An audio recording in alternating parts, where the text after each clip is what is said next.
10 साल की उम्र में 10,000 प्यादा फौज का मनसबदार, ऐशो इशरत का दिलदादा, मुतअद्दिद निकाह, इश्क की कई दास्तानें, जंजीरे अदल से जाना जाने वाला मुगलिया सल्तनत का चौथा बादशाह नूरुद्दीन मोहम्मद जहांगीर उर्फ शहजादा सलीम, ऐसा बादशाह जिसने सारी उम्र अपने बेटों को इक्तदार की जंग अपनी आंखों के सामने लड़ते देखा, ऐसा बादशाह कि जिसने खुद अपने बेटे को बगावत की पादाश में तारीख साज और इबरतनाक सजा दी। आपको मुगलिया अहद की इस चौथी किस्त में खुशामदीद कहते हैं, जिसमें जिक्र होगा मुगलिया सल्तनत के चौथे बादशाह नूरुद्दीन मोहम्मद जहांगीर उर्फ शहजादा सलीम का। नूरुद्दीन मोहम्मद जहांगीर की पैदाइश 31 अगस्त 1569 को हुई। जहांगीर की वालिदा का नाम जोधा बाई उर्फ मरियम जमानी था,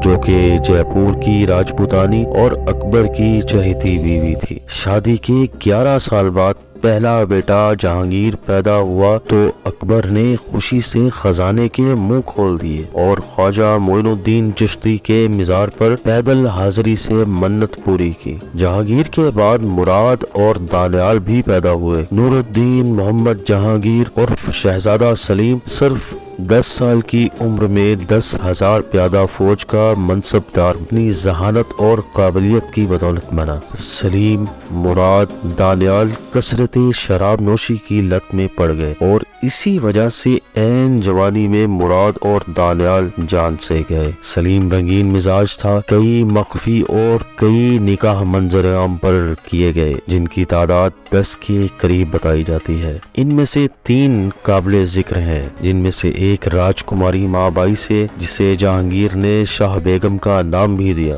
राजकुमारी माँ बाई से एक बेटा खुसरो मिर्जा भी पैदा हुआ। दूसरी शादी जगत कोसैन से, जो कि राजा उदय सिंह की बेटी थी। जहांगीर ने जगत कोसैन का नाम बदलकर ताज बीबी बल्किस बेगम रखा और इसी से एक बेटा शहजादा खुरम पैदा हुआ, जो आगे चलकर शाहजहां बना। और फिर एक काबिल जिक्र शादी मेहरुन्निसा बेगम, जो कि शाह ईरान के एक गवर्नर ख्वाजा शरीफ के बेटे मिर्जा गयास बेग, जो कि जिला वतन हुआ था, की बेटी से तख्त नशीनी के बाद शादी की और जहांगीर ने इसे नूर जहां का नाम दिया। नूर जहां की जहांगीर से कोई औलाद ना थी, अलबत्ता साबका शौहर से एक बेटी जिसका नाम लाडली बेगम था भी साथ थे। जहांगीर का एक बेटा शहरयार मिर्जा भी था, जो कि एक लौंडी से पैदा हुआ था। सलीम को बाप से वली अहद के शायान शान इज्जत ना देने पर शिकवा रहता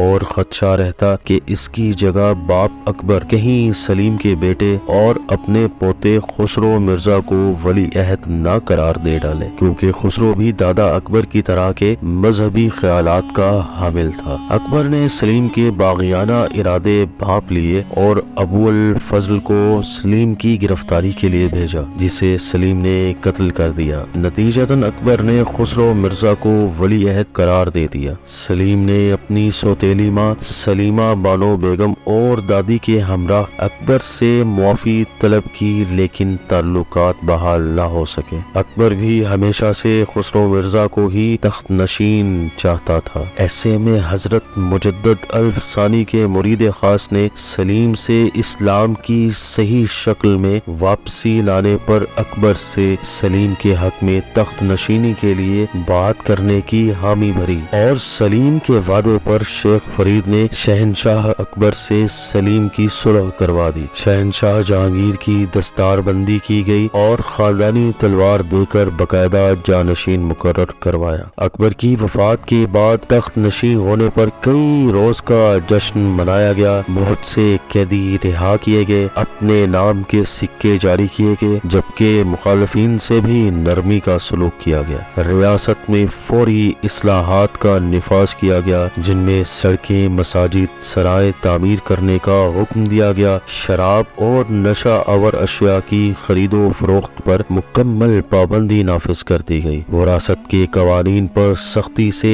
अमल का हुक्म दिया गया। हर शहर में सरकारी शिफा खाने और मुफ्त इलाज का हुक्म حکم صادر کیا گیا۔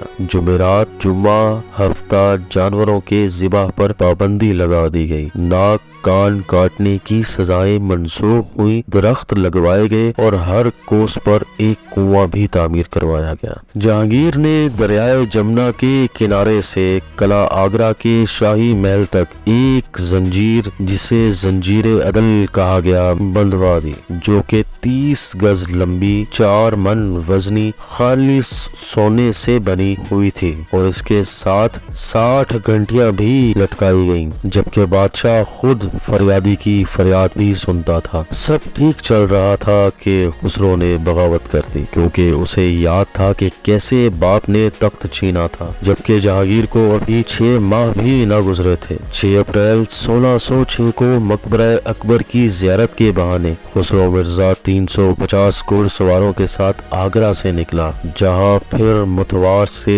حسین بیگ کو 3000 گھڑ سواروں سمیت لاہور سے عبد الرحیم، جو کہ صوبائی دیوان و منتظم تھا، کو ساتھ ملایا اور دلاور خان کو بھی ساتھ ملا کر لاہور کا محاصرہ کر لیا۔ جہانگیر پورے جہو جلال سے لاہور پہنچا اور دونوں باپ بیٹا جلندھر کے قریب بھیرووال کے مقام پر آمنے سامنے ہوئے۔ بہت زیادہ قتل و غارت ہوا اور خسرو کو عبرت ناک شکست ہوئی۔ خسرو کو جان سے مارنے کی بجائے دہلی لے جا کر چاندنی چوک کی گلیوں میں پیچھے دونوں ہاتھ باندھ کر ہاتھی پر بٹھایا اور خسرو کا ساتھ دینے والوں کو نیزوں کی نوکوں پر باندھ دیا گیا، اور جیسے ہی خسرو کا ہاتھی ان کے قریب پہنچتا تو ان کو نیزوں پر پرو دیا جاتا اور ان کی چیخیں خسرو کو سننا پڑتی۔ اس سزا کے بعد جہانگیر نے خسرو کو اس کے بھائی خرم کی تحویل میں دے دیا، جہاں خسرو موت مانگتے مانگتے اندھا ہوا۔ پھر خرم کے ہی احکامات پر خسرو مرزا کو موت کے گھاٹ اتار دیا گیا۔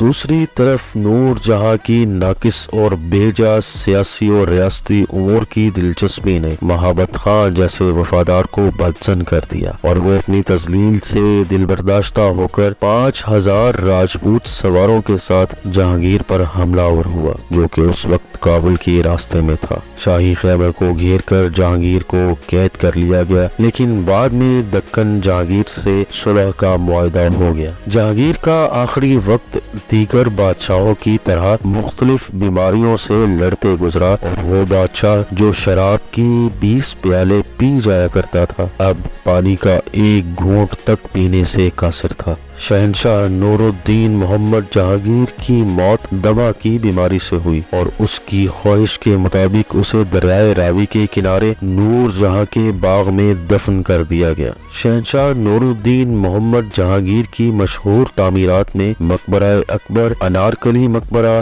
لاہور قلعہ، موتی مسجد، شالیمار باغ، 64 کھمبا، خانہ خانہ مقبرہ شامل ہے۔